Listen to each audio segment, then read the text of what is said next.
नमस्कार, स्वागत आहे तुमचं तेजस्वीज मराठी स्टोरी या चॅनलवरती. काळ्या वाड्याचं रहस्य भाग 1. रात्री 12 वाजता सुरू झालेला खेळ. तुम्ही भूतांवर विश्वास ठेवता का? हा प्रश्न प्रत्येकाला कधी ना कधी पडतो.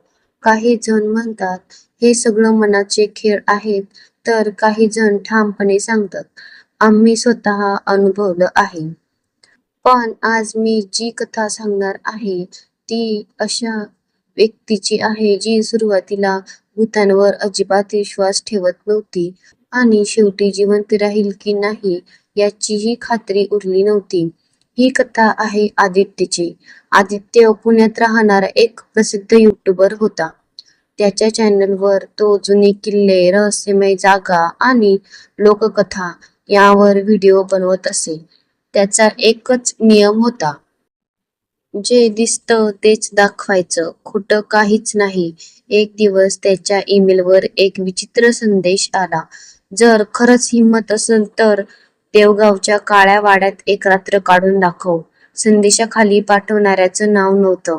सुरुवातीला आदित्यने तो विनोद समजून दुर्लक्ष केलं, पण पुढच्या 2 दिवसात त्याला तोच संदेश वेगवेगळ्या आयडी वरून पुन्हा पुन्हा येऊ लागला. त्याची उत्सुकता वाढली. त्याने इंटरनेटवर शोधायला सुरुवात केली, पण आश्चर्य म्हणजे त्या वाड्याबद्दल फारशी माहितीच नव्हती. फक्त काही जुनी वर्तमानपत्र आणि गावकऱ्यांच्या अफवा. त्या वाड्यात रात्री दिवे लागतात, एका मुलीच्या रडण्याचा आवाज येतो, जो आत गेला तो बदलून बाहेर आला. आदित्यला वाटलं हेच तर कंटेंट आहे. दुसऱ्याच दिवशी तो कॅमेरा, ड्रोन, टॉर्च आणि बाकीचं सामान घेऊन देवगावकडे निघाला. संध्याकाळचे 6 वाजले होते. गावात पोहोचताच त्याला काहीतरी वेगळं जाणवलं. गावात अनैसर्गिक शांतता होती. रस्त्यावर फारसे लोक नव्हते. एक चहाचं दुकान उघडं होतं. आदित्य तिथे थांबला.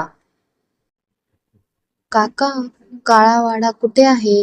हे ऐकताच दुकानात बसलेले सगळे लोक शांत झाले. चहा बनवणाऱ्या म्हाताऱ्या काकांच्या हातातील चमचा खाली पडला. काही क्षण कुणीच बोलले नाही. मग काका हळू आवाजात म्हणाले, बाळा, तिकडे दिवसाही लोक जात नाही आणि तू रात्री जाणार? आदित्य हसत म्हणाला, काका, भूत भूत काही नसतं. काकांनी त्यांच्या डोळ्यात बघितलं. हेच वाक्य तुझ्या आधी अजून 3 जणांनी म्हटलं होतं. मग आदित्यने विचारलं, काका थरथरत्या आवाजात म्हणाले, एक जण परत आलाच नाही आणि बाकी दोघे परत आले, पण ते पूर्वीसारखे कधीच राहिले नाही. हे ऐकूनही आदित्य मागे हटला नाही. त्याने चहा संपवला आणि वाड्याकडे निघाला. सूर्य मावळला होता. आकाश लाल झालं होतं. थोड्या अंतरावर झाडांच्या दाट सावल्यांमधून एक प्रचंड जुना वाडा दिसू लागला. तुटलेल्या भिंती, मोठं लोखंडी गेट आणि गेटवर गंजलेल्या अक्षरात लिहिलं होतं, सूर्यास्तानंतर प्रवेश निषिद्ध. आदित्य हसला. परफेक्ट. त्याने कॅमेरा सुरू केला. मित्रांनो, आज आपण महाराष्ट्रातील सर्वात रहस्यमय वाड्यात एक रात्र घालवणार आहोत. तो गेट उघडण्यासाठी पुढे झाला, पण त्याचा हात गेटला लागणार इतक्यात त्याच्या मागून एका लहान मुलीचा आवाज आला, दादा, आज जाऊ नकोस. आदित्यने क्षणात मागे वळून पाहिलं, पण तिथे कोणीच नव्हतं. कॅमेऱ्यात दिसलेलं, पण डोळ्यांना न दिसलेलं. आदित्यने घाबरत पुन्हा एकदा मागे पाहिलं. संपूर्ण रस्ता रिकामा होता. फक्त थंड वारा आणि झाडांच्या पानांचा आवाज. तो स्वतःशीच हसला. कदाचित माझाच भास असेल, असं म्हणत त्याने गेटला हात लावला. गेट इतक्या मोठ्या आवाजात उघडलं की आजूबाजूला बसलेले पक्षी घाबरून उडून गेले. वाड्याच्या आत काळोख पसरला होता. त्याने टॉर्च सुरू केली. कॅमेरा रेकॉर्डिंगवर ठेवला. मित्रांनो, आता मी वाड्याच्या आत प्रवेश करतोय. आज रात्री इथलं प्रत्येक सत्य तुमच्या समोर आणणार आहे. पहिलं पाऊल आत पडताच त्याला अंगावर काटा आला.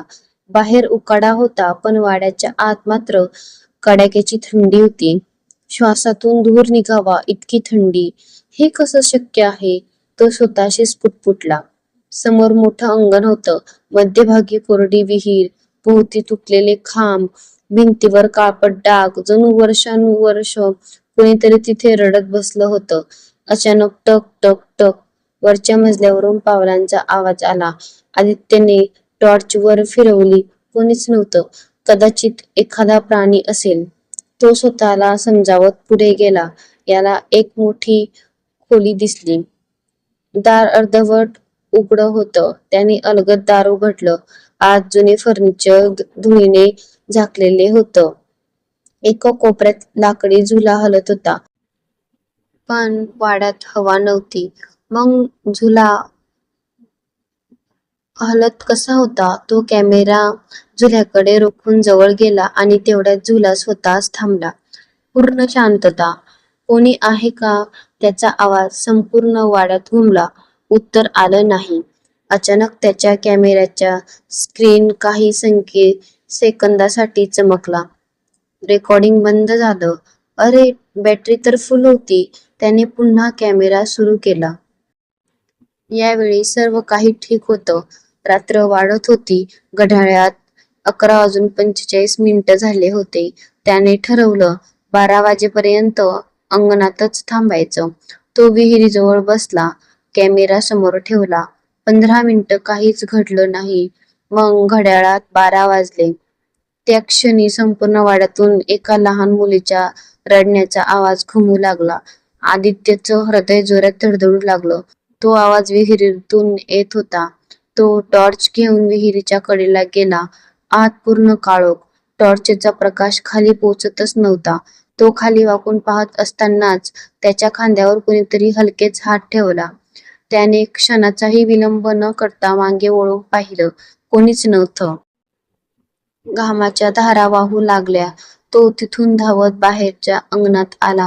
श्वास सावरत त्याने कॅमेऱ्याचं फुटेज तपासायला सुरुवात केली आणि त्याच्या हातातील कॅमेरा थरथरू लागला. कारण व्हिडिओमध्ये स्पष्ट दिसत होतं. तो विहिरीत डोकावत असताना त्याच्या अगदी मागे पांढऱ्या कपड्यात 7-8 वर्षाची एक मुलगी उभी होती. तिचे केस चेहऱ्यावर पडलेले आणि ती हळूहळू कॅमेऱ्याकडे पाहत होती. पण आदित्यने मागे वळून पाहिलं तेव्हा तिथे कोणीच नव्हतं. त्याने पुन्हा व्हिडिओ चालू केला. यावेळी आणखी एक गोष्ट दिसली. ती मुलगी कॅमेऱ्याकडे पाहून ओठ हलवत होती. आवाज नव्हता, पण तिच्या ओठांची हालचाल स्पष्ट होती. ती एकच वाक्य पुन्हा पुन्हा म्हणत होती, मला खाली सोडू नको. आदित्यच्या हातातून कॅमेरा खाली पडला आणि त्याच क्षणी वरच्या मजल्यावरून एका पुरुषाचा मोठा रागीट आवाज घुमला. ती अजूनही इथंच आहे. आदित्यने वर पाहिलं आणि काळोखात एक उंच सावलीची आकृती हळूहळू जिन्यावरून खाली उतरू लागली. बाकीची स्टोरी आपण भाग 2 मध्ये बघूयात. स्टोरी आवडली असेल तर नक्की सबस्क्राईब करा. धन्यवाद.